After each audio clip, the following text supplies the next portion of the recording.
El crimen casi perfecto. La coartada de los 3 hermanos de la suicida fue verificada. Ellos no habían mentido. El mayor, Juan, permaneció desde las 5 de la tarde hasta las 12 de la noche. La señora Stevens se suicidó entre las 7 y 10 de la noche. Detenido en una comisaría por su participación imprudente en un accidente de tránsito. El segundo hermano, Esteban, se encontraba en el pueblo de Lister, donde a las 6 de la tarde de aquel día hasta las 9 del siguiente, y en cuanto al tercero, el doctor Pablo, no se había apartado ni un momento del laboratorio de análisis de la leche de la Herpasía, donde estaba junto a la sección de dosificación de mantecas en la crema. Lo más curioso del caso es que aquel día los 3 hermanos almorzaron con la suicida para festejar los cumpleaños, y ella, a su vez, en ningún momento dejó de traslucir su intención funesta. Comieron todos alegremente. Luego, a las 2 de la tarde, los hombres se retiraron. Sus declaraciones coincidían en un todo con las de la antigua doméstica que servía hacía muchos años a la señora Stevens. Esta mujer, que dormía fuera del departamento a las 7 de la tarde, se retiró a su casa. La última orden que recibió la señora Stevens fue que le enviara por el portero un diario de la tarde. La criada se marchó. A las 7:10 el portero le entregó a la señora Stevens el diario pedido y el proceso de acción que ésta siguió antes de matarse se presume lógicamente así. La propietaria revisó las adiciones en las libretas donde llevaba anotadas las entradas y salidas de su contabilidad doméstica, porque las libretas se encontraban sobre la mesa del comedor y con algunos gastos del día subrayados. Luego se sirvió un vaso de whisky con agua y esta mezcla arrojó aproximadamente medio gramo de cianuro de potasio. A continuación, se puso a leer el diario. Bebió el veneno y al sentirse morir trató de ponerse de pie y cayó sobre la alfombra. El periódico fue hallado entre sus dedos tremendamente contraídos. Tal era la primera hipótesis que se desprendía del conjunto de cosas ordenadas pacíficamente en el interior del departamento. Pero, como se pudo apreciar, este proceso de suicidio está cargado de absurdo psicológico. Ninguno de los funcionarios que intervinimos en la investigación podíamos aceptar congruentemente que la señora Stevens se pudiese haber suicidado. Sin embargo, únicamente la señora Stevens podía haber echado el cianuro en el vaso. El whisky no contenía veneno. El agua que se agregó al whisky también era pura. Podía presumirse que el veneno había sido depositado en el fondo de las paredes de la copa, pero el vaso utilizado por la suicida había sido retirado de un anaquel donde se hallaba una docena de vasos del mismo estilo, de manera que el presunto asesino no podía saber si la señora Stevens iba a utilizar este o aquel. La oficina policial de química nos informó que ninguno de los vasos contenía veneno adherido a las paredes. El asunto no era fácil. Las primeras pruebas mecánicas como las llamaba yo, nos inclinaban a aceptar que la viuda se había quitado la vida por su propia mano. Pero la evidencia de que ella estaba distraída leyendo un periódico cuando la sorprendió la muerte transformaba en una disparatada la prueba mecánica del suicidio. Tal era la situación técnica del caso, cuando yo fui designado por mis superiores para continuar ocupándome de él. En cuanto a los informes de nuestro gabinete de análisis, no cabían dudas. Únicamente en el vaso donde la señora Stevens había bebido se encontraba veneno.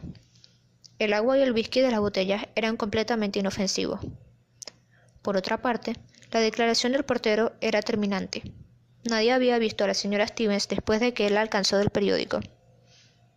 De manera que si yo, después de algunas investigaciones superficiales, hubiera cerrado el sumario informando de un suicidio comprobado, mis superiores no hubiesen podido objetar la palabra.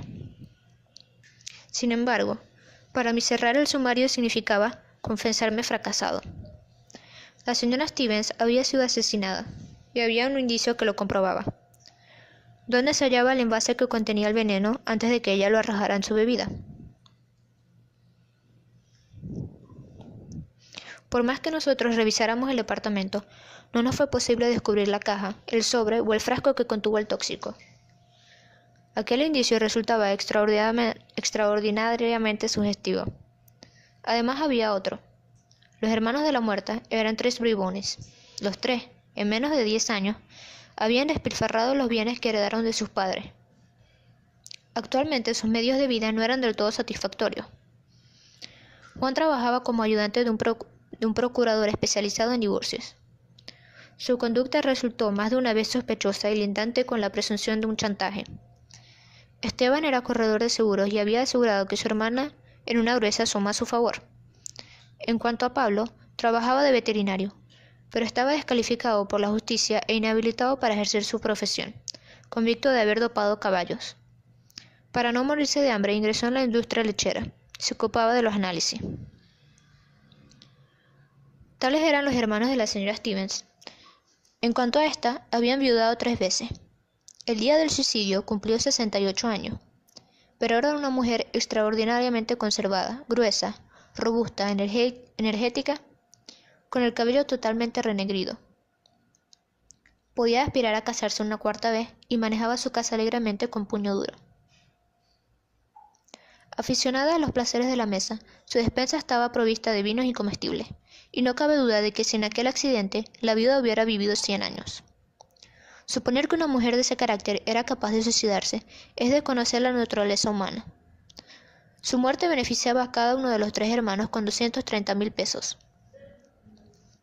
La criada de la muerte era una mujer casi estúpida y utilizada por aquella en las labores groseras de la casa. Ahora estaba prácticamente aterrorizada al verse engranada en un procedimiento judicial. El cadáver fue descubierto por el portero y la sirvienta a las 7 de la mañana, hora en que ésta, no pudiendo abrir la puerta porque las hojas estaban aseguradas por dentro con cadenas de acero, llamó en su auxilio al encargado de la casa. A las 11 de la mañana, como creo haber dicho anteriormente, estaban en nuestro poder los informes del laboratorio de análisis. A las 3 de la tarde, abandonaba yo la habitación donde quedaba detenida la sirvienta, con una idea brincando en mi imaginación.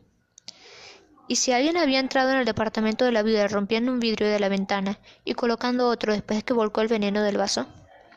Era una fantasía de novela policial, pero convencía a verificar la hipótesis. Salí decepcionado del departamento. Mi conjetura era absolutamente disparatada. La masilla solidificada no revelaba mudanza alguna. Eché a caminar sin prisa. El suicidio de la señora Stevens me preocupaba. Diré una enormidad, no policialmente, sino deportivamente. Yo estaba en presencia de un asesino sagacísimo, posiblemente uno de los 3 hermanos que había utilizado un recurso simple y complicado, pero imposible de presumir en la nitidez de aquel vacío. Absorbido en mis cavilaciones, entré en un café, y tan identificado estaba en mi conjetura que yo, que nunca había bebido bebidas alcohólicas, automáticamente pedí un whisky. ¿Cuánto tiempo permaneció el whisky servido frente a mis ojos? No lo sé, pero de pronto mis ojos vieron el vaso de whisky, la garrafa de agua y un plato de trozos de hielo. Atónito, quedé mirando el conjunto de aquel. De pronto, una idea alumbró mi curiosidad. Llamé al camarero, le pagué la bebida que no había tomado, subí apresuradamente a un automóvil y me dirigí a la casa de la sirvienta. Una hipótesis daba grandes saltos en mi cerebro.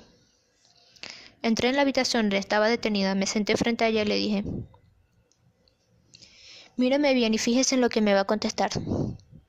La señora Stevens tomaba el whisky con hielo o sin hielo. «Con hielo, señor». «¿Dónde compraba el hielo?» «No lo compraba, señor. En casa había una heladera pequeña que lo fabricaba en pancitos». Y la criada casi iluminada prosiguió, a pesar de su estupidez: «Ahora que me acuerdo, la heladera hasta ayer que vino del señor Pablo estaba descompuesta. Él se encargó de arreglarlo en un momento. Una hora después nos encontrábamos en el departamento de la suicida con el químico de nuestra oficina de análisis. El técnico retiró el agua que se encontraba en el depósito del congelador de la oficina de análisis. El técnico retiró el agua que se encontraba en el depósito congelador de la heladera y varios pancitos de hielo. El químico inició la operación destinada a revelar la presencia del tóxico, y a los pocos minutos pudo manifestarnos: el agua está envenenada, y los panes de este hielo están fabricados con agua envenenada». Nos miramos jubilosamente. El misterio estaba desentrañado. Ahora era un juego de reconstruir el crimen. El doctor Pablo, al reparar el fusible de la heladera, defecto que localizó el técnico, arrojó en el depósito congelador una cantidad de cianuro disuelto. Después, el ignorante de que lo guardaba La señora Stevens preparó un whisky. Del depósito retiró un pancito de hielo, lo cual explicaba que el plato con hielo disuelto se encontrara sobre la mesa, el cual, al desleírse del alcohol, les envenenó poderosamente debido a su alta concentración. Sin embargo, que la muerte la guardaba en su vicio, la señora Stevens se puso a leer el periódico, hasta que juzgando el whisky suficientemente enfriado, bebió un sorbo. Los efectos no se hicieron esperar. No quedaba sino ir en busca del veterinario. Inútilmente la guardamos en su casa. Ignoraban dónde se encontraba. Del laboratorio donde trabajaba, nos informaron que llegaría a las 10 de la noche. A las 11, yo, mi superior y el juez nos presentamos en el laboratorio de la ERPA. El doctor Pablo, en cuanto nos vio comparecer en grupo, levantó el brazo como si quisiera anatomizar nuestras investigaciones. Abrió la boca y se desplomó inerte junto a la mesa del mármol. Había muerto de un síncope. En su armario se encontraba un frasco de veneno. Fue el asesino más ingenioso que conocí.